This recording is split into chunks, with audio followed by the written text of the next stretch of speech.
Ding.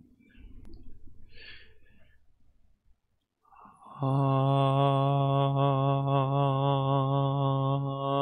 you there? We are about to go live. What's up, everybody? Cam here. It is 2:59 p.m. so we will be going live shortly. Just hang in there and we'll get this bastard started. Hopefully you all have gone and followed me on Twitter and Instagram at Cam Earven. That's CAMEARVEN on Twitter and Instagram. While we're waiting, head on over there and do that for me now. Is there anybody out there?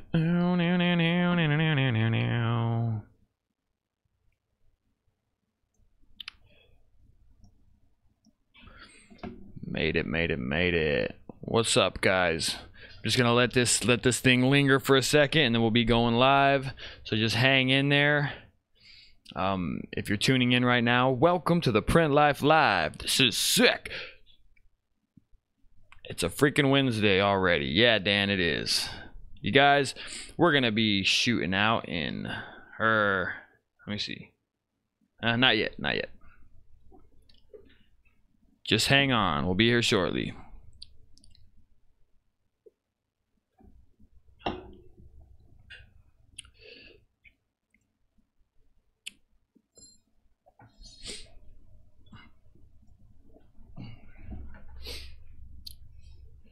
Okay.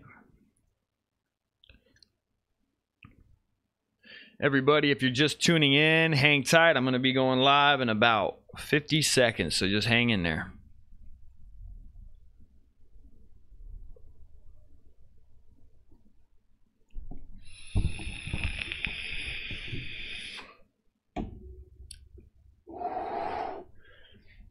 Vape Nation.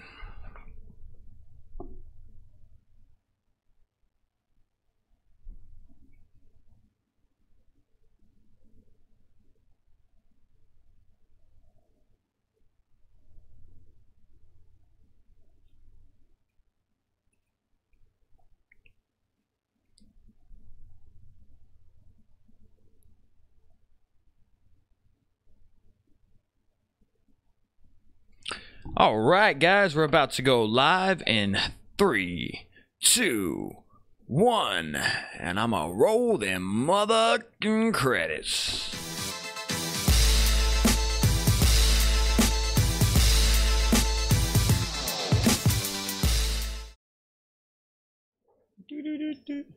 What the hell is this? What's going on, Print fam? If you're new, my name's Cam. Welcome to the Print Life Live, where I talk news, I talk business, and I talk about whatever the hell else I want to talk about. Then at the end of all that, I answer your questions about screen printing or life or business or personal questions, you know, whatever you want. Want to take a moment to say what's up to everybody? Let's go to the chat feed. JCS, yo, what's up, my man? JC, Christopher Kerfree, made it finally, dude. I know you've been trying for a while. Locus Aminius, how's it going? Dan A, glad you're back. Yes, it's Wednesday already. Brian Simmons, hello from Atlanta. What's up, Brian? JC, Thread Army, what's up? Jason Enns, good to see you, my friend. So everyone's here. So I've been up to this point doing this kind of motivational quote of the day thing. You know, I've just decided not to do them anymore. Like I think I liked motivational quotes in my 20s and shit, but like before I realized how much pressure it puts on you to try to conform or try to live up to these quotes or to these concepts or ideas that are just kind of unrealistic, like they're unreasonable. You know what I'm saying? It's like you can't do it, I can't do it, so let's not pretend like we can do it and read these stupid things. So I'm gonna cut the motivational.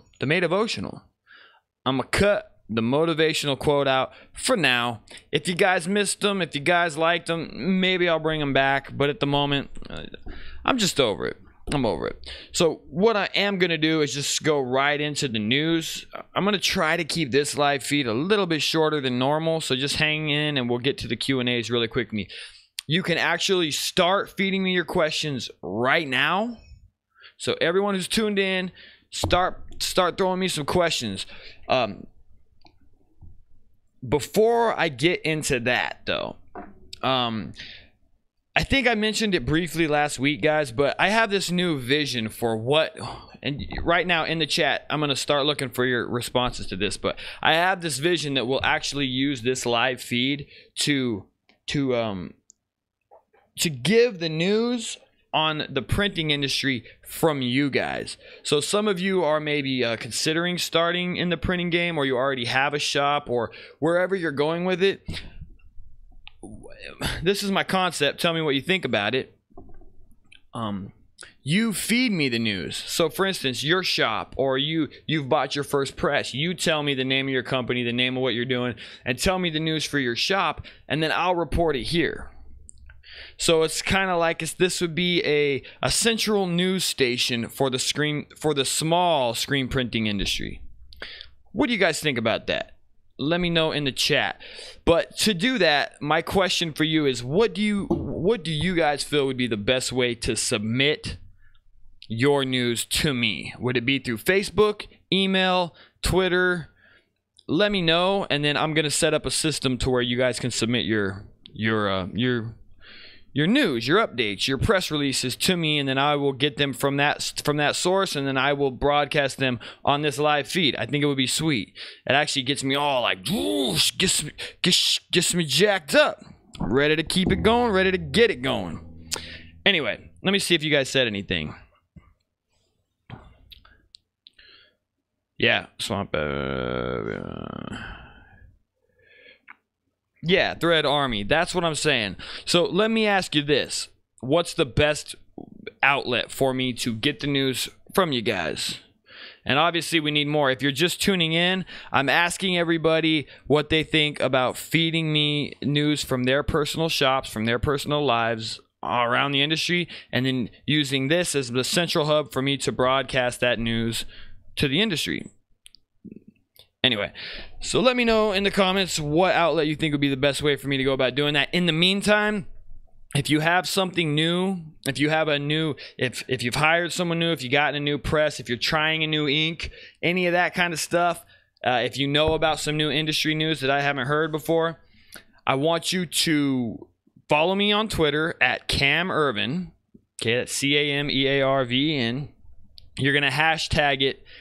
Hashtag your post, the Print Life News, and write me what you got, and then I will report it on literally next Wednesday's feed. If you got some news, I think it could be cool. We'll try some other methods, but for now, let's do it that way.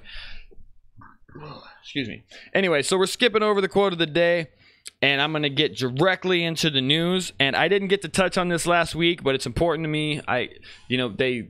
This band, this singer, popped off when I was like, my late teens, early 20s. So I do have to just give a shout out, an RIP to Chester Bennington. He was born March 20th, 1976, and he left us July 20th, 2017. So he will be missed, and sorry to Chester's family. Loved their music, man. He was a great singer. Anyway,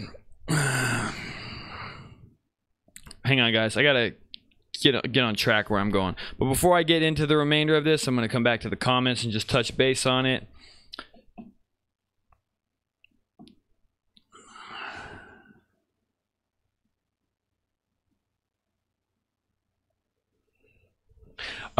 True. Very good point. Email. I don't know, man.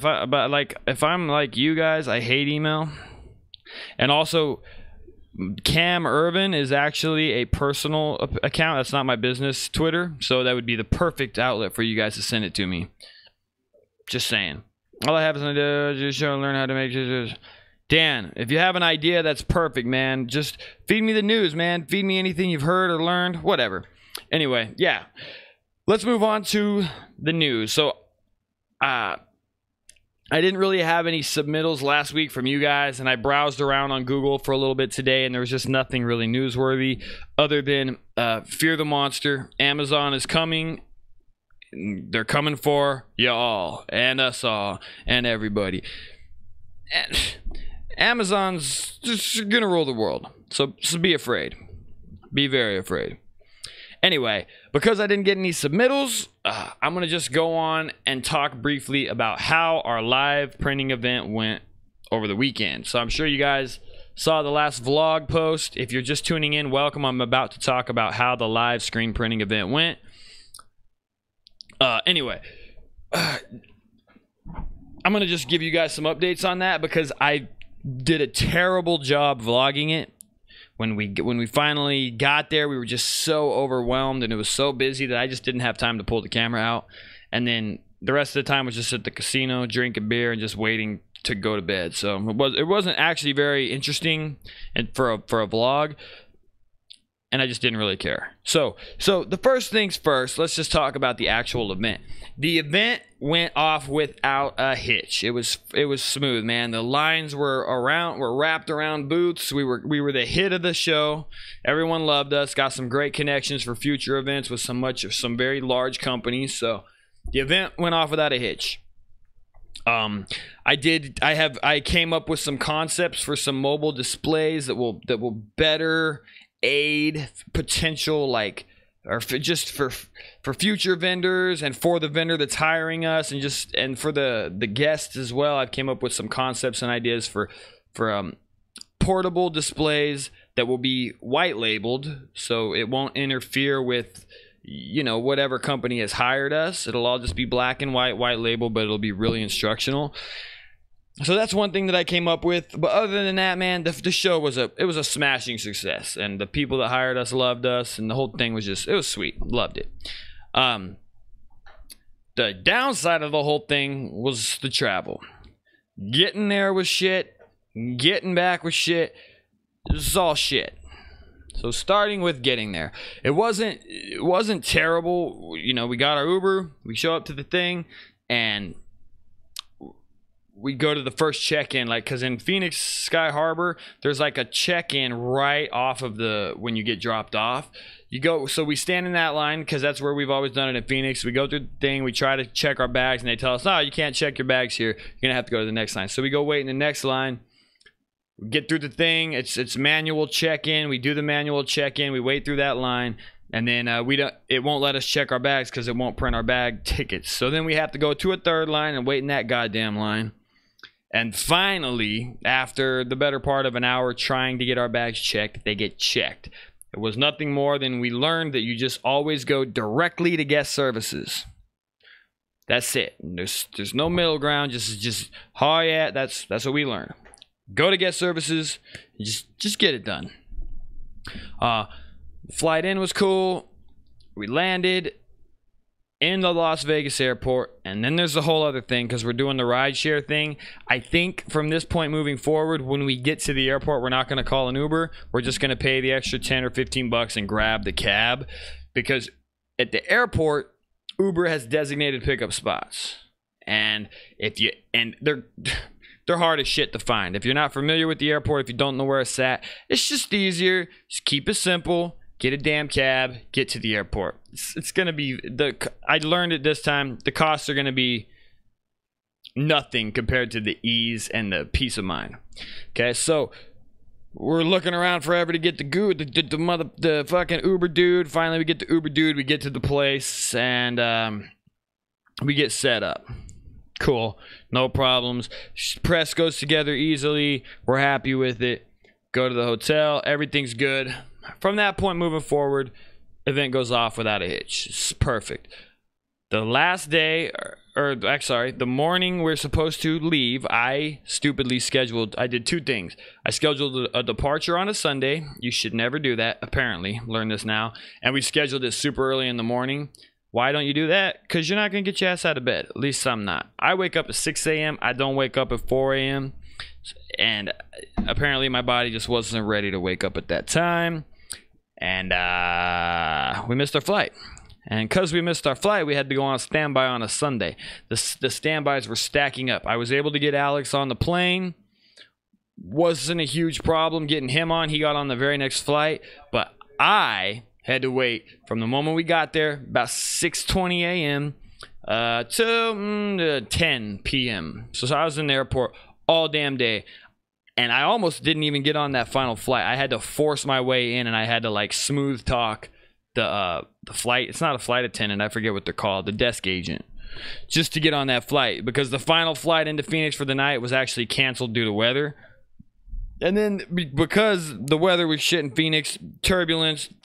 And I'm not like I don't fly a lot, so in my mind, the plane felt like it was gonna go down on takeoff, and it felt like it was gonna go down on landing. I got nauseous from all the goddamn turbulence, and that was it. So the event was awesome. The travel was shit, but I learned a lot of hard lessons about travel and when to schedule it and what to do and those kind of things. So overall, smashing success. We're ready to move forward. There's a few tweaks I need to make to the press. Just some little things to make it a little more solid, a little bit nicer. I do want bigger palettes, you know, like printing palettes, and I want to make the arms a little bit longer so that we can fit bigger screens on there and do bigger graphics. But overall, I was really happy with it. Turned out well. Anyway, that's it for the news. If you guys have any screen printing news, if you have anything like that, for now, just post it to my Twitter at Earven, that's CAMEARVEN, and then hashtag it the Print Life News. And I will review it, and if it's some good stuff, I'm going to read it right like I just read my news to you. So give me the good stuff. Okay, guess what time it is? We're going to just get right to the Print Life Q&A. So I'm going to start at the top. I'm going to go down through these questions, and I'm going to start banging out some answers. Probably. Okay, JCS says... He's bringing up, he says, problems with the Anatols. No pre-registration like the Rock.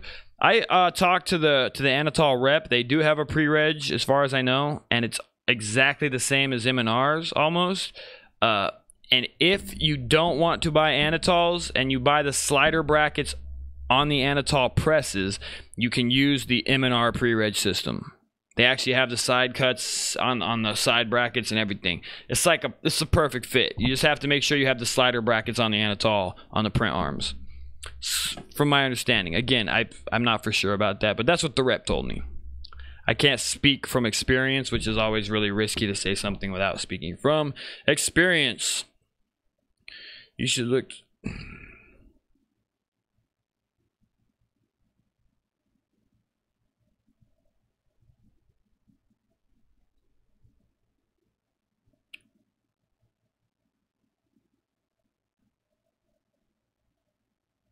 Yeah, I do agree with the Trilock.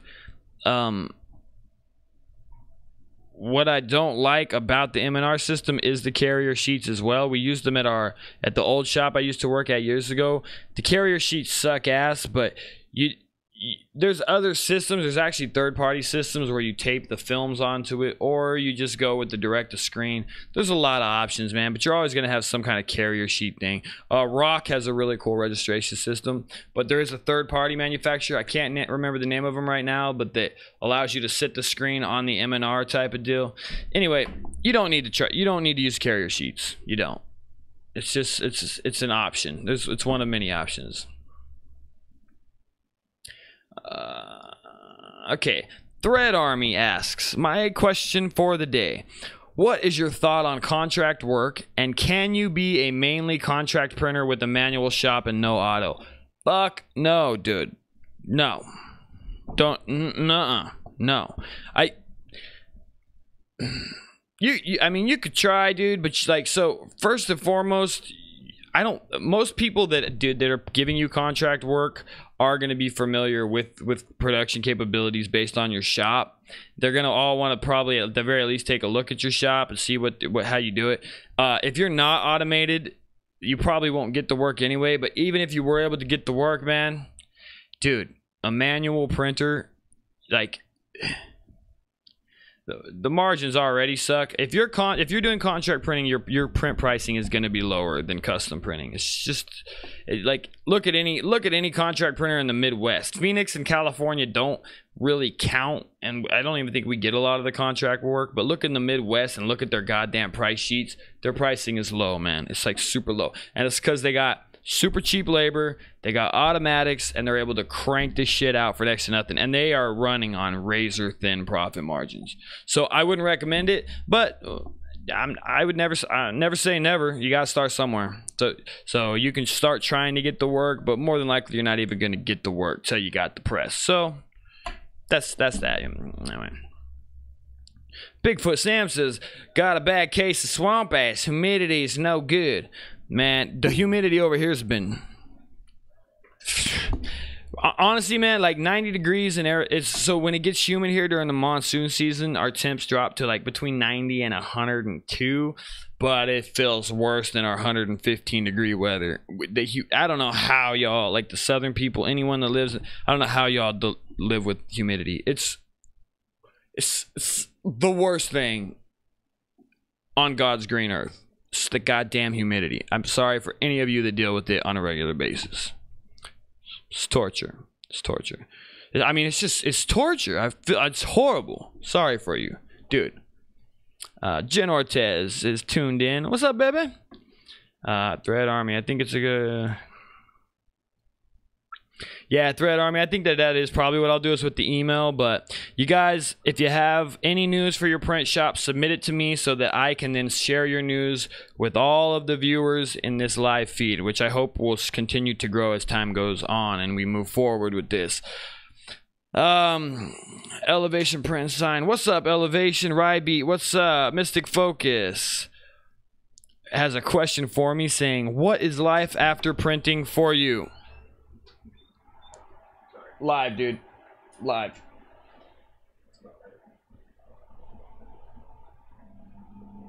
No, it looks like a different color. Is there an underbase on? Oh, maybe it's just because of the blue shit. Guys, hang on. I got a dingbat in here asking a question. Hang on. So, that's a different color. Unless it's just the black showing through the pink in a different way. Let me see it. Yeah. That looks different. Okay, anyway. What up, Pete? What is life after printing for you? I don't know, dude. That'd be weird. Honestly, this is life to me, man. I think that so I'm in a situation right now where my job's not super stressful. Alex, as soon as I was able to I knew that I would not be able to sustain this if I had to continue to deal with customers. So the first thing that I did was I put someone to deal with the customers. So now my life is chill and I'm just driving the direction of the business, and I could do this until the day I die. So I don't see a life after printing, but if the right deal came along, like some big corporate conglomerate came in and tried to buy it, I don't know, I'd have to talk. I'd see. But overall, it's pretty good. Fabio Gutierrez, what's up, man? Well, I'm not getting much questions here, so... Oh, here we go. Never mind.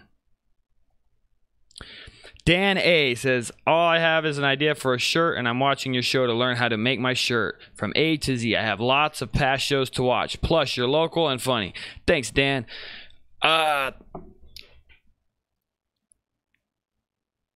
So I'm assuming you're considering printing for yourself, which is awesome, but just keep it cheap, man, and try to do dark prints on light shirts. That's the easiest thing to learn. Don't try to do light colors on dark shirts. It will drive you crazy and make you want to quit. Brian Simons, I'm a beginner. Bought a Riley Hopkins 4-in-1 and have been doing simple one-color designs for my buddies. Starting basic with very low-tech equipment. That's how I start. I started on a homemade press. It all prints the same. It's all good. Jen Ortez, my girlfriend, is tuned in. What's up, bebe? What is life after printing for you? Late, mate. Got it here. Great City of Washington. It's 85 and sunny. But my buddy, Danny, is there. All right. Okay, guys. Well, this one's short and sweet, man. So everybody tuned in, which is awesome. But there's just not enough questions coming through, and I didn't feed up enough news. Gosh darn it. You know what? Let me see something here. How many of you guys in the thing got websites right now? Let me know in the live chat. And I'm gonna listen to my audio recorder because I had a topic I wanted to talk about.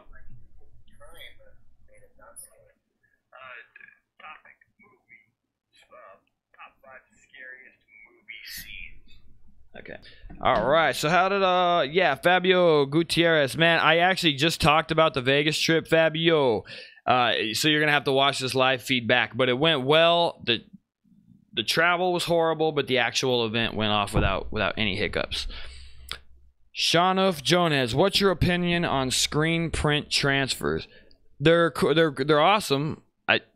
I don't think they save you money or anything like that, but they do prevent you from having to like stock inventory. You just inventory the graphics. You don't have to inventory the expensive t-shirts. So as long as you're doing enough of them, they look cool, man. And I always like the look of them. The print is more shiny. It's typically thinner, so it actually has a better hand to it than traditional screen printing. So I'm a fan of them. If that's the way you're gonna go, man, hit it up. It's awesome. The Mug Productions. I made t-shirts for my senior class and I did everything in my closet. Made like $300 profit. Nice job, buddy. Did you do it on the pre-made press, or did you do it on like something you made at home? That's good though. Dude, I did almost the same thing. My first job was for a local contractor. Got 100 shirts out of it, but I made almost the same profit. So it was awesome. I loved it. What's the difference? Okay, Mystic Focus asks, what's the difference between discharge ink and water-based ink? Water-based ink is just a water-based carrier. I can't even remember what the actual stuff is in it, filled with pigment. You lay that carrier and the pigment on a light-colored garment, and it literally dyes the cotton thread, whatever the color of pigment you put into the carrier. Discharge is water-based ink with a bleaching agent. It's formaldehyde. And what the bleaching agent does is pulls the dye out of the threads. Like if it's dyed black, it literally bleaches the dye from the thread and then replaces that thread with the dye color that you have in the discharge ink, like red. So if you have a discharge red, the discharging agent bleaches the black out of the thread of the shirt and then replaces it with the red pigment that you have in the discharge ink. But most discharge ink is essentially water-based ink with a bleaching agent added to it. Hopefully that answered your question. That was the best way I can explain it in layman's terms. There's probably a much more technical way to say it, but made sense to me, so it should be good for you too. Art with Bezel Bubbles. Art with. Is there a good medium ground between smalls and say extra large? We just say 10. That's what we've always said, because you can fit 10 on a small and it doesn't look like super tiny on like an extra large. It starts to look smaller on like a double X or triple X, but our standard width at our shop is 10 inches. That's where we go. You want to go bigger? Cool. You want to go smaller? Cool. But we always try to scale it to fit fairly big on the smallest shirt and go from there. You know, and I've been I have been seeing a trend in almost every industry, especially in the streetwear and is that the big print is kind of fading away and people are starting to go back down to the traditional 8 to 10 inches. So the big prints is pretty much, it's over. That trend died. I mean, it's dead. People aren't doing it anymore. Doesn't mean it won't come back again, but right now it's out. Fabio Gutierrez, Facebook site, nothing fancy. Well, the reason I was asking about the site, guys, is if you can give me a website, I'll go check it out. And I don't know. I was thinking maybe we could do like reviews. Do any of you guys do the site yourself or anything like that? You know, because I could go through it and just kind of do like a site review, but that could be a little tough and also a little personal, especially if you spent big bucks and I'm like, nah, dude, your site sucks, dude. You guys got booked. So I don't know. Let me know if you want some site reviews. I won't do it this time, but maybe I'll do it in the next one. Facebook and a simple site. I think simple sites are good, man. I think that's really the way to go.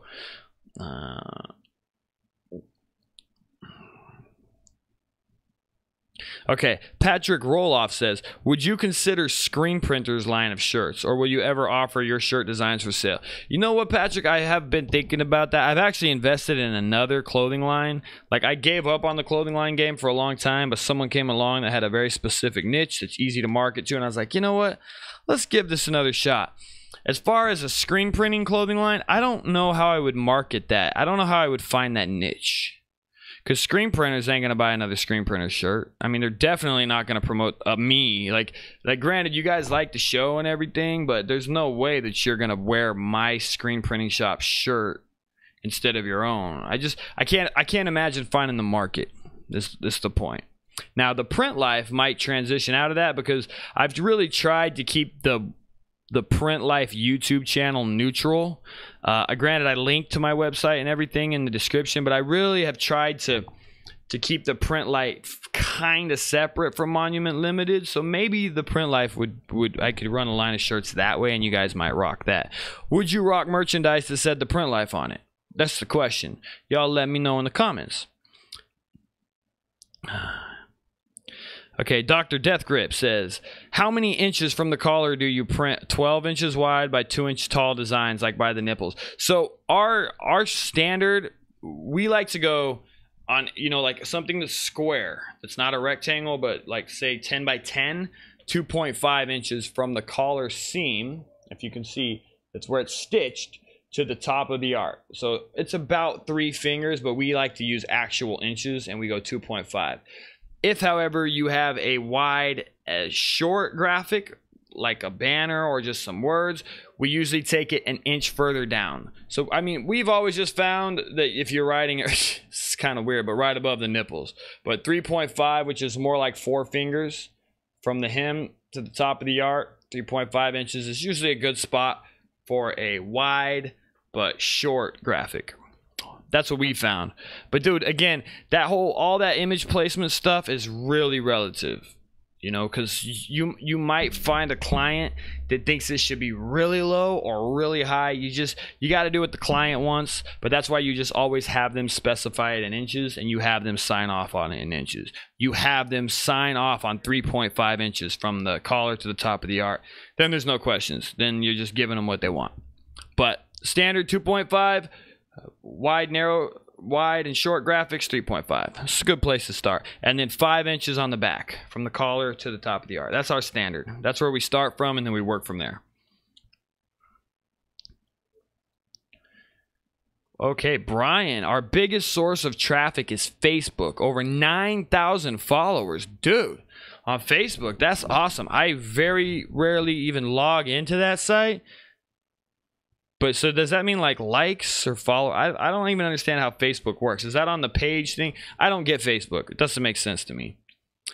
Dan A, don't do sites anymore. Yeah, you probably have like industry contacts. It's another great way to go. Builder mass. Shonoff Jones, build a mastermind group instead. What you mean? Print Life shirts for sure by Dr. Deathgrip. All right, I might consider that. How did you... Mystic Focus says, how did you come up with the name Monument Limited? I used to edit skate videos, and there was this clip from this documentary about the Shaolin monks that I had recorded off of TV, and then I was like superimposing it into one of my skate videos, and there was this pictures of these monuments, and I was like, oh, that's fucking cool. And I saved the file as a monument. I called it Monuments. That was the video file. It's a stupid story, but I saved it and I was like, oh, it's a cool name. So it was originally just Monument, and then when I went to try to trademark the name, I couldn't trademark just Monument, so I added Limited to it, and the rest is history. You can't trademark like general English names. It's not allowed, apparently, unless you have millions of dollars. But that's that. So it was from a video editing in like when I was like 18, 19 years old. Rybeats, I'm 6 months into the screen printing business, and I wanted to ask if there's a typical margin percentage that I should be charging for blanks and for one color designs.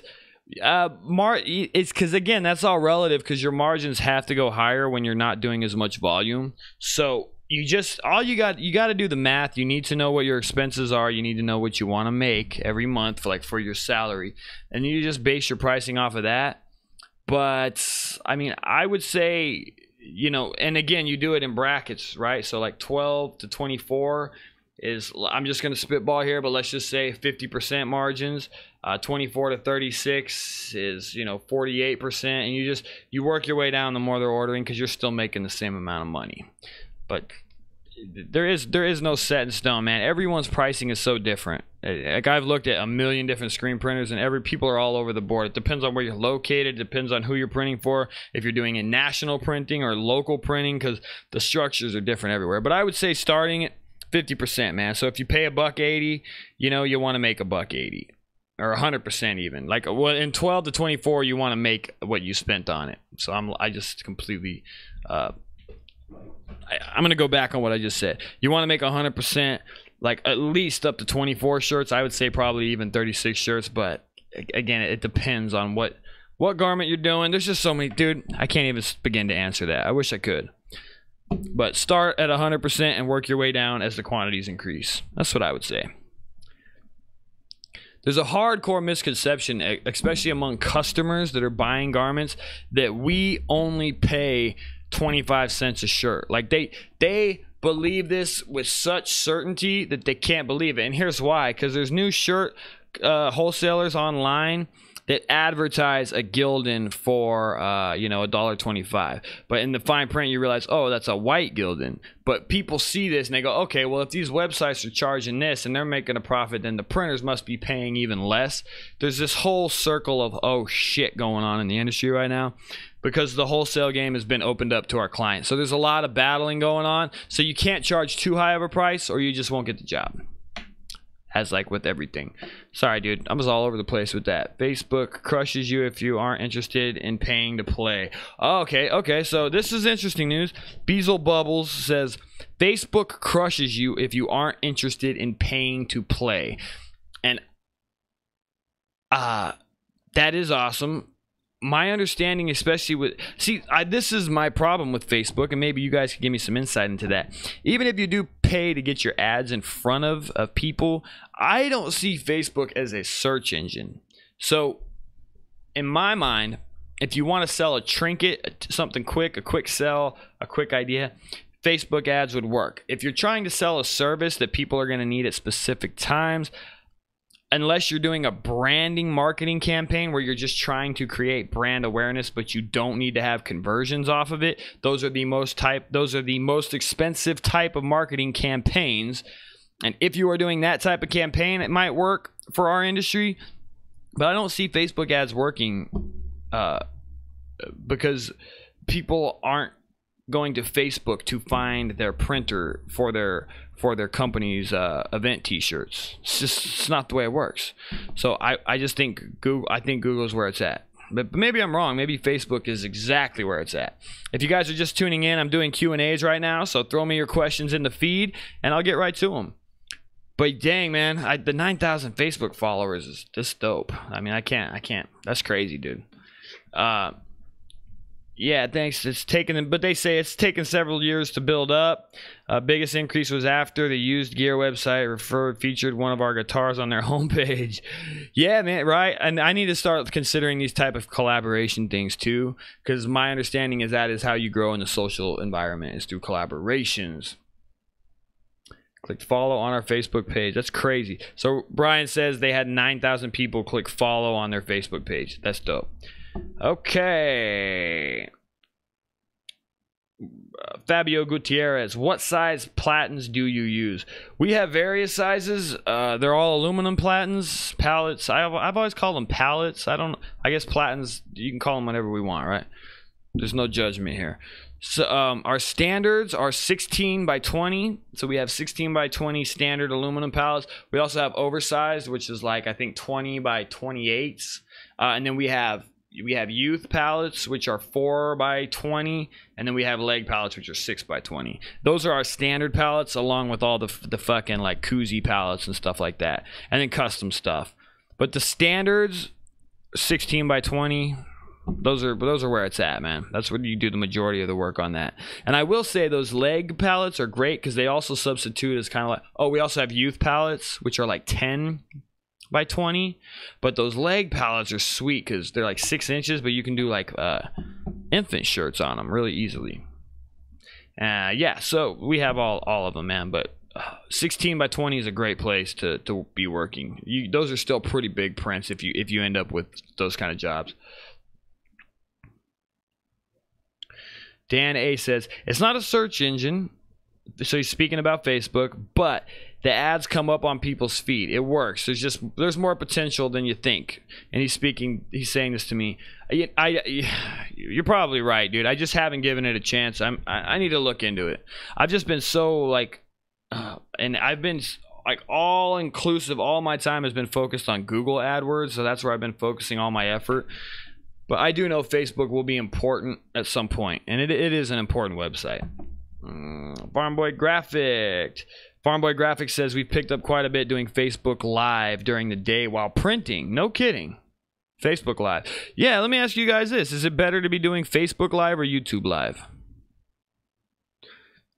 I just don't have much of a following on Facebook, so I don't think it would work out well for me.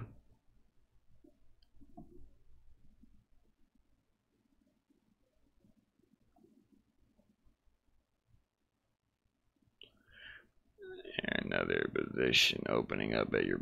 Dan A, I hear another position opening up there at your business. LOL. Yeah, probably. All right, guys. I think we've cranked through it. Is 2L here? I don't think 2L popped in today. Anyway, guys, that's going to be pretty much it, man. We've had a pretty good tune-in. We've actually had a peak of 26 people tune into this one. So thank you all for that, man. Shonuff says YouTube. I agree. What's the best way? Okay. Humankind says, what's the best way to purchase separation films? Your local supplier. You can also go to screenprinting.com. I'm not affiliated with them, but they're the umbrella now. So if you just need separation films, you can go to them if you don't have a local person, but your local supplier will have all the stuff you need for that. And Facebook Live is good for your local buyers. Yeah, you know, it's funny. Like, even all my guys here, they spend the majority of their time on Facebook. So I feel like I just don't understand that outlet, but I know it is really important. So I don't know. I'll have to look into it. All right, guys. We're going to go ahead and wrap this sucker up. I want to thank you for tuning in, Print Fam, to the Print Life Live. This one's a little bit shorter than normal. I'm kind of laying out some new formats here, but it was still awesome. Also, I do want to remind you guys that I've been pushing all of these to iTunes and Google Play podcast under the Print Life podcast. So head over to either the one on Google Play or iTunes and subscribe to the Print Life podcast. Listen to them and then throw us a 5-star review if you like it. Don't throw us anything less than a 5-star review, because apparently that's how you get more shit. Anyway, yeah, so these are going on to that as well. And again, remember to tune in every Wednesday at 3 p.m. Mountain Standard Time for screen printing news, questions, and whatever else I want to talk about. And on this one, make sure to like the video as soon as it ends. Subscribe if you're not subscribed already. And ding the bell so you're notified when I post. You all are the shit. Thanks for tuning in, Print Fam. Take care. Peace out.